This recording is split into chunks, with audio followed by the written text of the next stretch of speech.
Welcome back everyone, happy Comic-Con week. This is going to be my new Marvel deleted scene video featuring a bunch of surprise characters you never expected and a bunch of Easter eggs. So if you're brand new to the channel, Comic-Con is happening this week. There's going to be a bunch of Marvel trailers and footage dropping, like the Black Panther 2 trailer, the What If Season 2 trailer, footage for the X-Men Revival series, even some of that new Spider-Man series that they're doing. Of course, I'll do videos for everything, so be sure to subscribe to get all that stuff.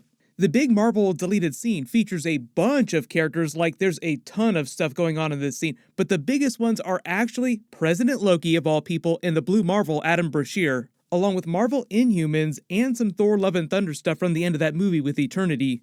I believe all these scenes would have been happening during the earlier Miss Marvel episodes because they show her without her costume, like she's just hanging out playing video games, and things got really crazy towards the middle of that series. She probably wouldn't have been doing that in the later episodes.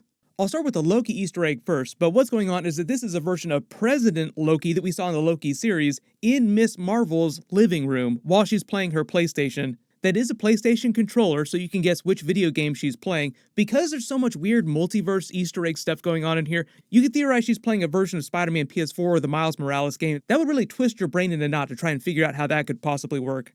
But President Loki is enough all by himself to break your brain just to figure out how he could possibly be here on this world in the 616 main Marvel universe. Like, how does this world even know about President Loki if the TVA pruned him? Because this is a Funko Pop of President Loki like we saw during the Loki series. It's got the same crown, the same jacket, everything, meaning that they have President Loki merch in this main 616 MCU universe, or at least they did in this deleted scene. I think the fact that this is meant to be a deleted scene shows you that they had some crazier ideas about how they might treat the multiverse in this version of the timeline before they actually released the episodes, just because of when it was coming out in the Marvel Phase 4 order. Like, we're in the middle of this big Secret Wars multiverse saga, and things are starting to collide with each other, universes are starting to overlap, we're starting to see way more Easter eggs from other universes show up. President Loki, as far as we know, was a version of Loki who created a Nexus event when he ran for president of the United States and won. If that wasn't clear, he won. That was the big Nexus event. Just Loki being on Earth running for president doesn't cause a Nexus event. The fact that he won is what really broke the timeline. His story in the MCU was based on this comic book version, so the TVA wound up pruning his timeline, sending him to the Void Planet that we saw in the Loki series where they dumped everything that they pruned. That's why all the other versions of Loki were there, even the ones that were vastly different that didn't actually look like Tom Hiddleston. They weren't killing the things that they pruned. That was the big twist, that they were just relegating them to this place trapped outside the sacred timeline where Alioth lived and would periodically just consume everything that showed up there, cleaning it up, so to speak. Acting like a glorified trash compactor for Kang, just eating all of time and space that weren't part of his idea of the sacred timeline. Like, he literally eats timelines. So if the TVA pruned President Loki's timeline, how could the main 616 version of Miss Marvel buy merch based on him becoming president of the United States? It's just a really cool, really weird idea. Just the fact that she owns that might be enough to cause a Nexus event. There's figures of most of the core Avengers characters here in their classic costumes, which isn't that surprising. It's more of her just being an Avengers fangirl buying a ton of Avengers merch and having it all over her house. But right next to President Loki here, she has a Guardians of the Galaxy Nova Corps ship, and the crazy thing about that is that the people of Earth never actually saw the Nova Corps. They weren't at the final battle in Avengers Endgame, just the Guardians of the Galaxy Corps characters themselves, and they didn't even have their ship with them, the Benatar. The Nova Corps were all killed off by Thanos before the beginning of Avengers Infinity War in a big deleted scene, which I've already done a bunch of videos about, when he went to Xandar to get the Power Stone from them. They basically just cut out that part of the movie. That's why when he shows up on Thor's ship, he already has the Power Stone. Right now, Marvel is actually working on a Nova series for the Nova character for Disney Plus that will eventually cover some of that backstory. But at no point did a Nova Corps ship ever publicly fight near Earth in a way that would make it popular enough in a pop culture sense for people to create merch based on it that Miss Marvel could buy. Like, where did this come from? The big Blue Marvel Easter egg, which is actually pretty cool, is in the background here too. She's got an action figure with Blue Marvel in a version of his classic comic book suit. This is what he actually looks like in the newer version of the suit. If you remember back to WandaVision last year, everybody thought that Adam Brashear, Blue Marvel, might be the engineer that they kept mentioning that was going to show up, like this big engineer character. He's going to be this really cool Easter egg. Because most of the biggest stories he's been in recently were with the Captain Marvel character in the Ultimates, so it makes sense that he'd appear in a Captain Marvel related story like WandaVision with Monica Rambeau's storyline. Most of his recent stories also involve Monica Rambeau because she's also part of the Ultimates. The current belief right now is that they'll introduce a version of him or tease him in some way during the Marvels movie, but I haven't heard anything specific about them doing MCU Blue Marvel yet. The character is super OP, like Blue Marvel's basic powers are that he can absorb and give off antimatter, like he can give off blasts, kind of the same way that Captain Marvel can do, but with antimatter. He can rearrange matter on the atomic level, he can fly, he's super strong, like strong enough to face characters like the Hulk in Hyperion, even though we haven't got Hyperion in the MCU yet.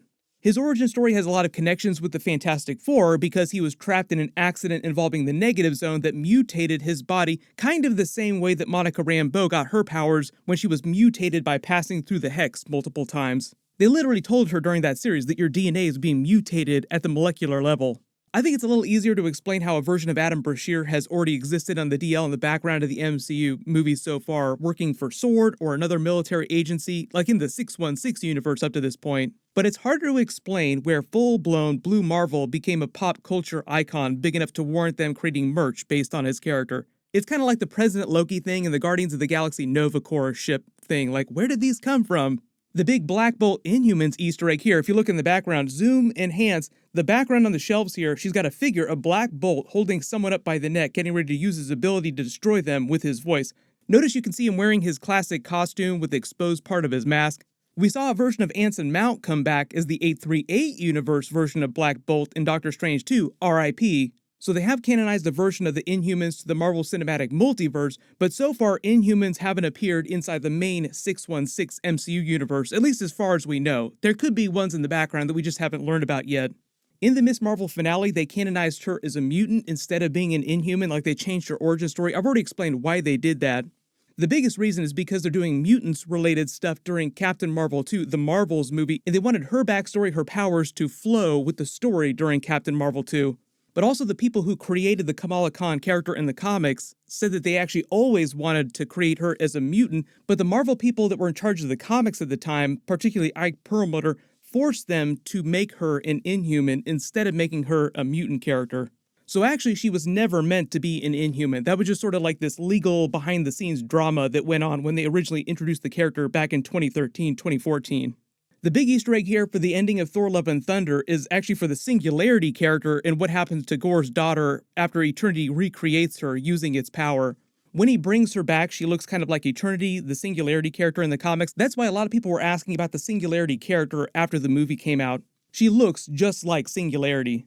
The Easter egg here is that the shirt that she's wearing is for Ms. Marvel number 35. Singularity was a big part of that story. This isn't absolutely confirmed that Gorr's daughter, Love, is a version of Singularity now, because Singularity is more like the living consciousness of an actual singularity in space-time, and Gorr's daughter is meant to be more like the original version of the character with a few god-level power upgrades bestowed by Eternity, like she got powers as a side effect of being recreated by Eternity. It's not like it turned her into this full-blown consciousness of an actual singularity. There's a bunch of other Easter eggs and references here in the background of this deleted scene, but most of it is like really common stuff, like a version of Captain Marvel shaking hands with the President, more Captain Marvel posters, there's an Iron Man Mark III figure. If you zoom in and enhance in the background here though, some of these are kind of blurry so it's a little hard to make out, but this white figure here in the background almost looks like a version of Emma Frost of the X-Men. That would be crazy.